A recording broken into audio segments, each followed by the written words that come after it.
एक व्यक्ति अपने जीवन से बहुत परेशान था। सारे काम उसके बिगड़ जाते थे, सफलता उसके हाथ ही नहीं लगती थी। घर में हमेशा कलेश बना रहता। उसे एक मंत्र चाहिए था जिससे उसके घर की सारी परेशानियां खत्म हो जाएं और वह दुखी होना छोड़ दे। उसने कई लोगों से, कई ज्ञानी लोगों से, कई महान लोगों से एक ऐसे मंत्र की मांग की जिसको पढ़ने से उसकी सारी दुविधाएं, सारे दुख दूर हो जाएं। उन लोगों ने, उन ज्ञानी व्यक्तियों ने, उन महान लोगों ने उसे बहुत सारे मंत्र दिए। उसने भी हर मंत्र को आजमाया। हर मंत्र के साथ उसे लगता कि अब तो सब ठीक हो जाएगा, पर कुछ ठीक नहीं हो रहा था। तब उस व्यक्ति ने एक गुरु के बारे में सुना। उसने सुना कि वह गुरु सबके दुख हर लेते हैं। तो उसने सोचा कि गुरु से मिला जाए और उनसे ही मंत्र लिया जाए ताकि उसके दुख दूर हो जाएं। इसलिए वह गुरु को ढूंढता हुआ एक जंगल की ओर गया और जंगल में उसे एक आश्रम दिखाई दिया। वहां वह गुरु से मिला और कहा, गुरुदेव, मैं बड़ा दुखी हूं, मेरे दुख हर लो। इस दुनिया में तो सब एक से एक बड़े दुखी हैं।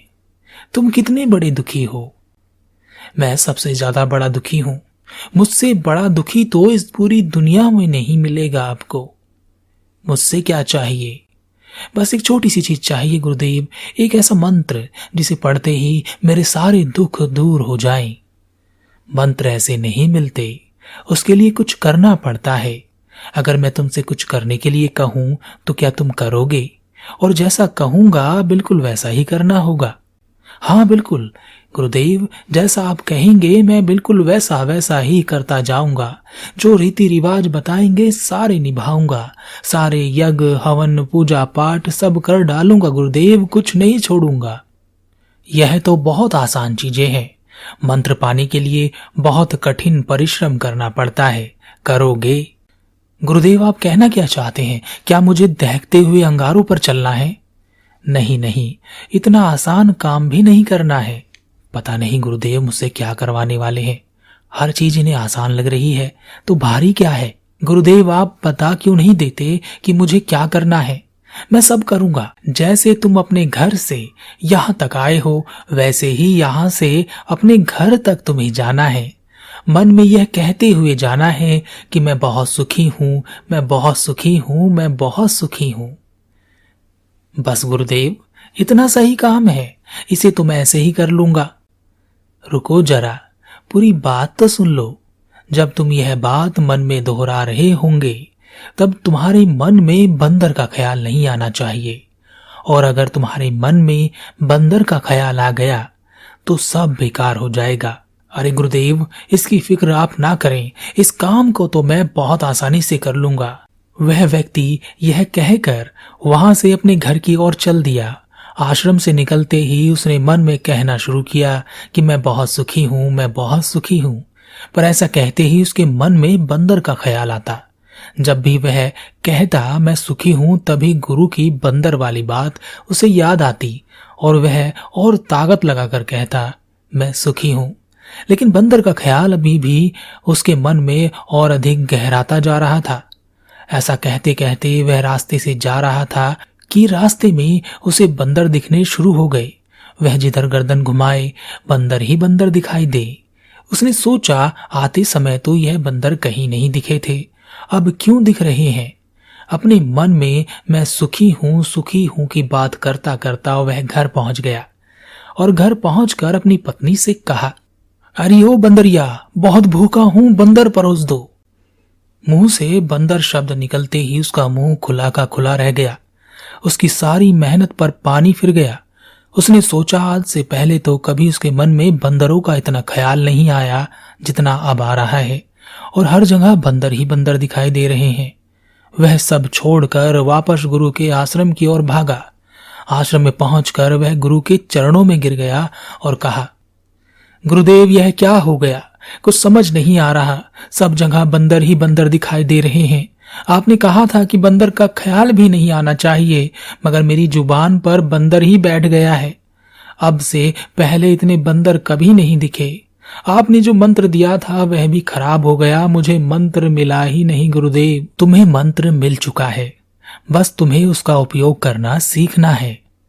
पर गुरुदेव, जैसा आपने कहा था वैसा तो मैं पूरा नहीं कर पाया, फिर मंत्र कैसे काम करेगा?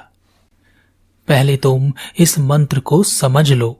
अगर तुम ठीक ठीक समझ गए तो यह मंत्र तुम्हारे लिए हमेशा काम करेगा। गुरुदेव, जल्दी से समझाइए, मैं समझने के लिए तैयार बैठा हूं।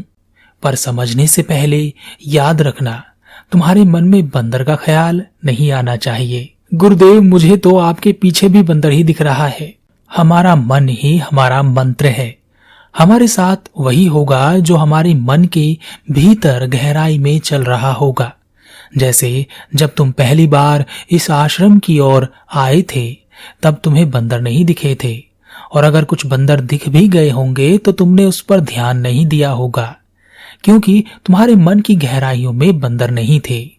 पर जब तुम यहां से वापस गए तब जो तुम्हारे मन की गहराई में होना चाहिए था वही तुम्हारी जुबान पर था, यानी मैं सुखी हूं। लेकिन यह मन की गहराई में नहीं था।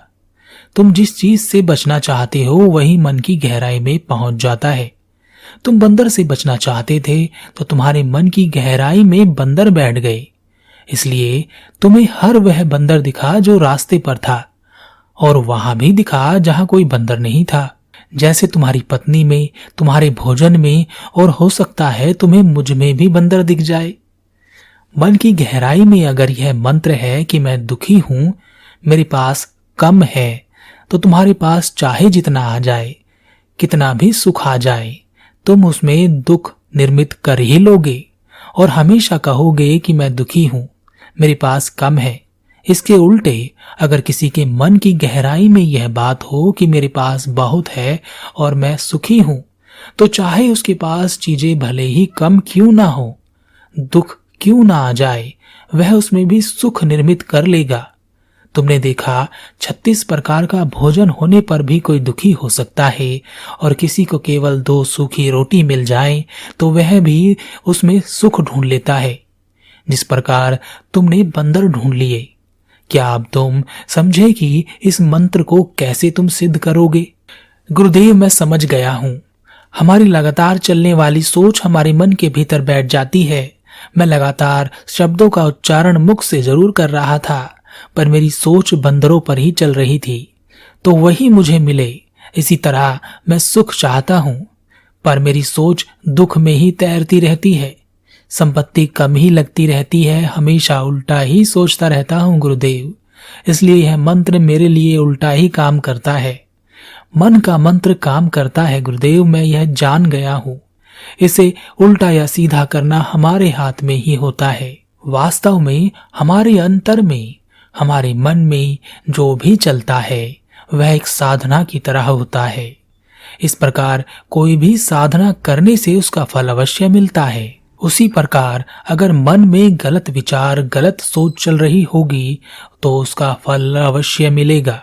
ठीक इसी प्रकार अच्छी सोच, अच्छे विचार रखोगे तो इनकी साधना खुद ब खुद मन के भीतर चलती रहेगी और वही तुम्हें मिलेगा। वह व्यक्ति गुरु का धन्यवाद कर वहां से चला गया। इसी प्रकार हमारे जीवन में भी हम अपना दुख निर्मित करते हैं। हम नहीं सोच पाते कि हमारे पास क्या है। हम हमेशा यही सोचते हैं कि हमारे पास क्या नहीं है। जो नहीं है उसके लिए दुख की साधना करते हैं तो वही हमें मिलता है। अब आप सोचेंगे कि क्या हमें अधिक की कामना नहीं करनी चाहिए? बिल्कुल करनी चाहिए, पर वर्तमान में जो आपके पास है उसे अनदेखा करके नहीं, क्योंकि जो अधिक है वह आपको भविष्य में मिल सकता है, पर अभी तो नहीं है। और जो नहीं है उसके लिए दुख व्यर्थ है, जो है उसके लिए सुख सार्थक है।